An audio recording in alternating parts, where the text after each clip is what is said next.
ప్రపంచ వార్తల సమాహారం వరల్డ్ న్యూస్ ఇప్పుడు చూద్దాం.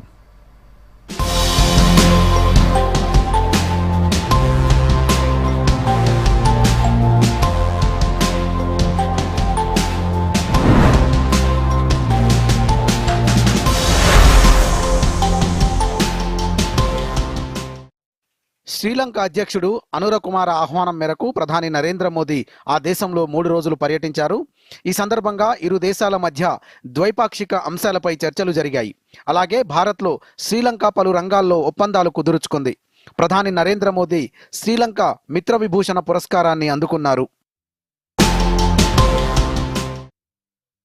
26/11 ముంబై పేలుళ్ల కుట్రదారు తహవూర్ రానాను ఎన్ఐఏ అధికారులు అమెరికా నుంచి స్పెషల్ ఫ్లైట్లో భారత్కు శుక్రవారం తీసుకొచ్చారు. ప్రస్తుతం జాతీయ దర్యాప్తు సంస్థ కస్టడీలో ఉన్నాడు. ముంబై దాడుల కేసులో మరిన్ని విషయాలు తెలుసుకోవడానికి దర్యాప్తును వేగవంతం చేశారు. ఇందులో భాగంగా రానా వాయిస్ నమూనాను సేకరించడానికి అధికారులు చర్యలు తీసుకుంటున్నట్లు సంబంధిత వర్గాలు పేర్కొంటున్నాయి. ఈ నమూనాల ద్వారా ముంబై ఉగ్రదాడుల సమయంలో ఇతరులతో అతను మాట్లాడినట్లు అనుమానిస్తున్న పలు కాల్ రికార్డులను ధృవీకరించే అవకాశం ఉంది. యుఎస్ ఎయిడ్ను పునరుద్ధరించింది అమెరికా. ఇటీవల 14 దేశాలకు ఆహార సహాయాన్ని నిలిపివేసిన అగ్రరాజ్యం పొరపాటున అలా జరిగిందని పేర్కొంది.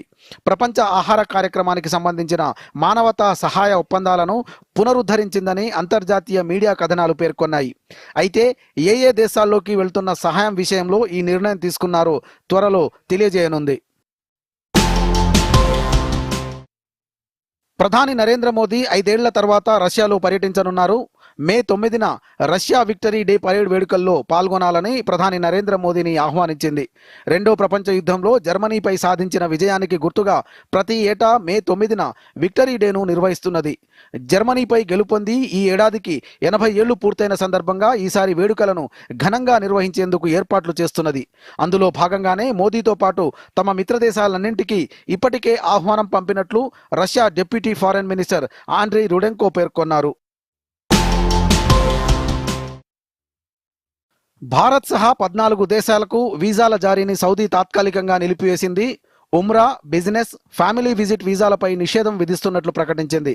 రేపటి నుంచి ఈ ఏడాది జూన్ మధ్యకాలంలో హజ్ యాత్ర ముగిసే వరకు వీసాల జారీపై నిషేధం అమల్లో ఉంటుందని తెలిపింది. సరైన రిజిస్ట్రేషన్ లేకుండా హజ్ యాత్రకు వచ్చే వాళ్లను, అక్రమ వలసలను కంట్రోల్ చేసేందుకు ఈ నిర్ణయం తీసుకున్నట్లు స్పష్టం చేసింది. అయితే దౌత్య వీసాలు, రెసిడెన్సీ పర్మిట్లు, హజ్ కోసం ప్రత్యేక వీసాలు పొందిన వాళ్లు రాకపోకలు కొనసాగించవచ్చని అంది. ఇరాన్ అణు కార్యక్రమంపై అమెరికాతో చర్చలు ప్రారంభమయ్యాయి. ఒమన్లోని మస్కట్లో శనివారం జరిగిన పరోక్ష సమావేశంలో 2 దేశాలు చర్చలు కొనసాగించాలని, వచ్చే వారం మళ్లీ సమావేశం కావాలని నిర్ణయించాయి. ఒమన్ మధ్యవర్తిత్వంతో జరిగిన ఈ చర్చల్లో అమెరికా రాయబారి విట్కాఫ్, ఇరాన్ మంత్రి అరాక్చి పాల్గొన్నారు. నవంబర్ 19న మరోసారి సమావేశం జరగనుంది. చైనాను భీకర గాలులు అతలాకుతలం చేశాయి. ఇసుక తుఫాను, భారీ గాలులతో రాజధాని బీజింగ్లో చెట్లు నేలకొరిగాయి. ఈ నేపథ్యంలో చైనా ప్రభుత్వం అప్రమత్తమైంది. వందలాది విమాన సర్వీసులను తాత్కాలికంగా రద్దు చేసినట్లు అంతర్జాతీయ మీడియా కథనాలు పేర్కొన్నాయి. బీజింగ్, డాక్సింగ్లో 693 విమాన సర్వీసులు రద్దు చేయడంతో పాటు రైళ్లను కూడా నిలిపివేశారు. దుమ్ము, తుఫానులు చెలరేగడంతో అధికారులు పర్యాటక ప్రదేశాలను మూసేశారు. Bureau report, Doordarshan news.